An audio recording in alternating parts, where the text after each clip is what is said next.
Sedu Koroma, commonly known as Nashito Kulala. I'm a music producer.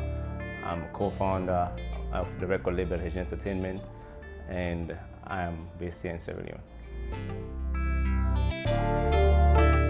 My music production, I would say, started in 2005. This was when I was introduced to a software called Fruity Loops by one of my friends. Actually, I started music since I was 6, but I was only playing the keyboard then. So I guess that only just graduated later on into me being a music producer. And that's how I developed interest in producing my own sounds, producing my own music, till I had my break in 2011 when I had my first great song, or first song with the legend Cardinero on the song called What a Size Stone. Well, I grew up listening to the R&B era in the 2000s, songs done by Aliyah, songs done by Usher and 112, Missy Elliott and these people, and predominantly most of the songs were produced by JD and Timbaland. So I'll say they're like my biggest influences in music, and they're the people who actually inspired my music production because of their sounds and their approach to music production. My creative process is not consistent, in the sense I can start from anywhere. Sometimes I sleep and I have ideas in my head, and I wake up in the morning, grab my phone, record a voice note and come to the studio and just develop the sound around that idea. Sometimes it's me going through my sound library and just seeing what drums or what new vocals, or it can be anything as long as it's sound. At the end of the day, it's what inspires the idea that I develop the rest of the sound with. My signature technique is the use of vocal sounds and vocal chops, which I discovered in 2012-13 when I was in China, because EDM music was more popular, of course, in that part of the world, and most of the music is electronic but with more vocal sounds in between. So I figured it's something very, very unique to use, especially when I started doing Afro beats. I was like, okay, let me bring that EDM into Afro beats, and it's been like my signature sound. Like most of the songs you hear produced by me will have elements of vocals, and these vocal sounds all over the place. So that's my unique, signature elements that defines my music, or that separates me from the others, or that I can be identified with easily.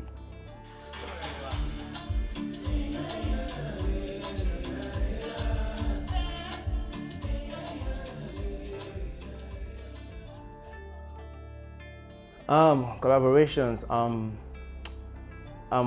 Some of the biggest ones I've made actually was one working with ABZ on the song Sugar, which later on he did a remix with Davido.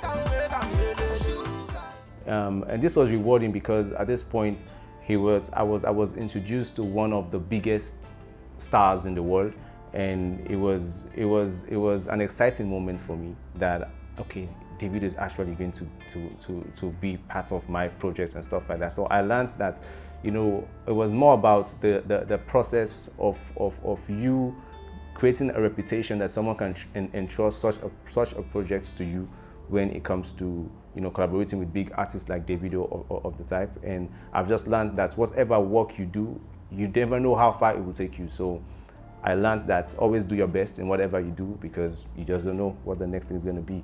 And in collaboration with artists, in bringing their visions to life, I always say artists also have a creative vision. They have an idea of what exactly they want their song to sound like.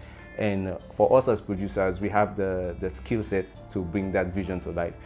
But the challenging part of that as well is that we have artists and we have musicians.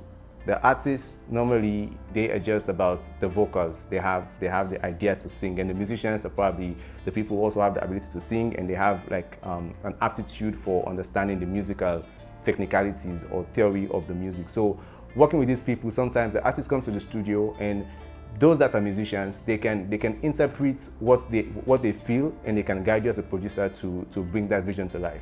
Well, most of these artists who are just artists and do not have that ability or that extra ability to interpret their ideas, most times I'll have to ask them questions like, do you have a reference that I can listen to so I can just understand what you are trying to do? Maybe it's about the tempo, maybe it's about the sounds, or maybe it's about the progression, or maybe it's just about, you know, the drums, or whatever the case may be. And in that case, we'll have to go online, maybe go through YouTube and maybe just find songs that explain the idea. So that's normally a challenge, but at the end of the day, it's how we collaborate and we always work. I always share ideas with artists, and I also take ideas from them because they also have a very unique way of approaching their music.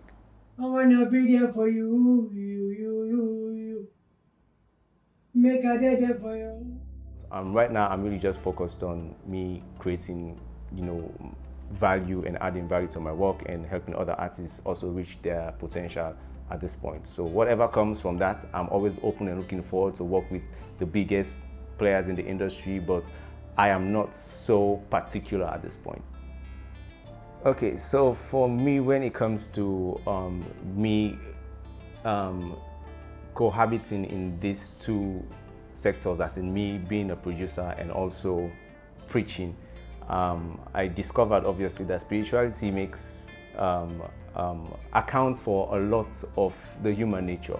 And for me, I've always seen myself now as being a spiritual person first before being a human being. In the sense, whatever we want to do in our daily lives, we have to understand that it comes from a deeper space of what your soul is about. And then you always want to make sure that you guide the next generation so that they are guided against certain things that will lead them astray, especially in this industry, which has been labeled as a very dark and very poisonous industry because of use of drugs, violence, sex, etc., etc.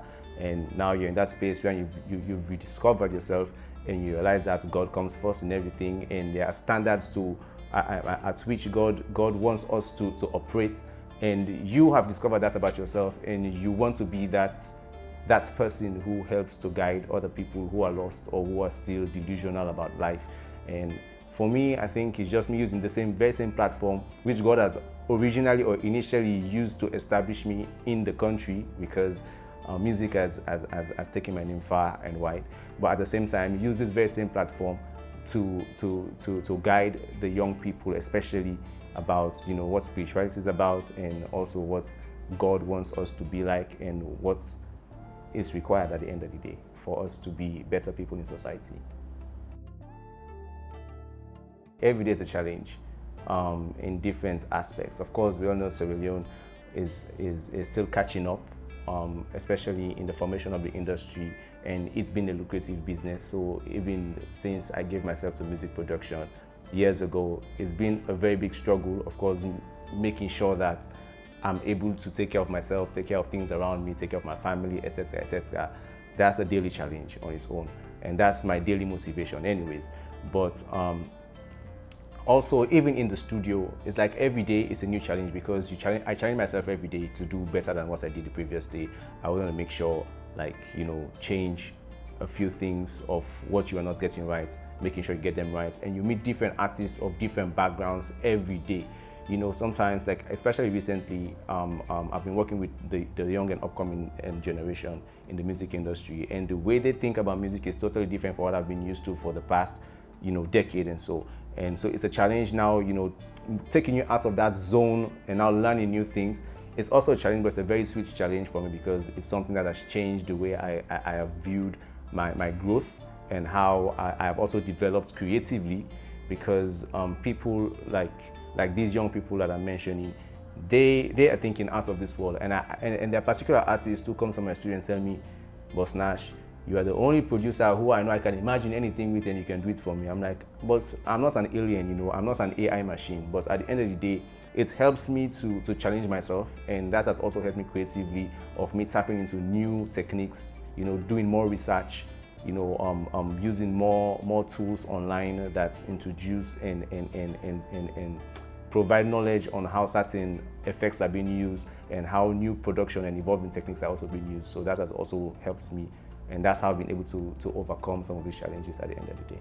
I have been more focused on working with the young people, and I'll say the legacy I want to leave behind is being remembered as their own godfather, the one who has encouraged them, the one who is trying to create platforms for them to grow, for them to be successful, in the industry. And I also want to be remembered of my contribution and sacrifice for making the industry what it is. Because few days ago, I was at the symposium organized by Ministry of Tourism, and I was saying to them that the industry exists in our head, but it's actually not existing in reality.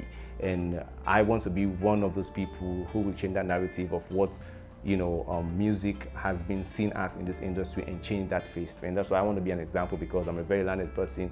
I'm a master's degree holder, and I'm now doing music only and extensively. And I'm trying to also just encourage the young people so that this industry will be recognized for what it is, so its value will not be thrown away or thrown under the bus.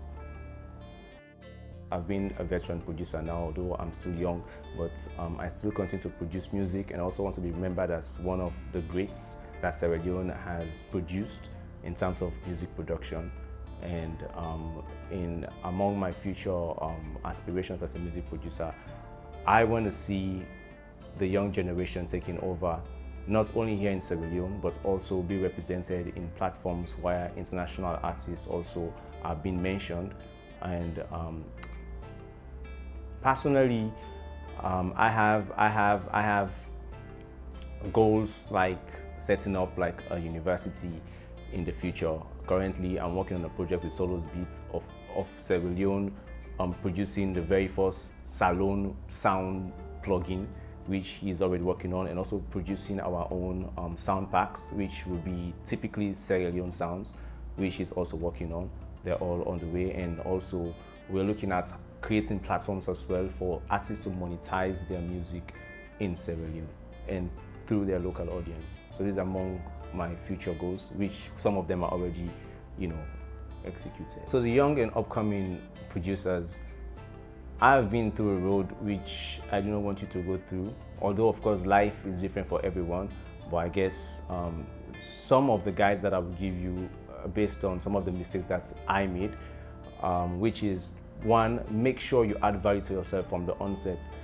Mostly the young people are prey to the predators in the industry who see an opportunity to exploit young people because they think, okay, I've given you a platform, and at the end of the day, you realize you've produced maybe like few albums and you're still where you are, you're not moving forward. So make sure you always add value to yourself and believe and see yourself as someone who is not just a skilled person sitting behind a machine, but you have the power to impact a life. You have the power to impact the world. You have the power to change, to change the life of someone. So do not only see yourself like as I know how to play a beat, or I know how to play a keyboard, or I know how to play whatever it is. But make sure you see yourself as more valuable than that, because that is what will actually propel you to greater heights, because you are just more than a music producer who has the skill of making music. Hey.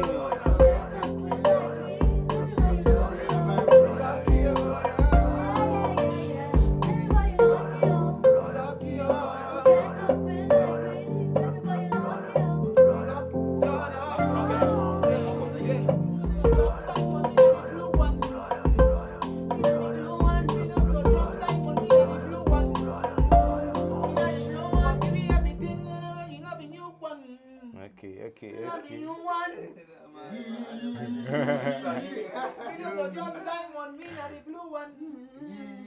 Okay, so just tell me the blue one.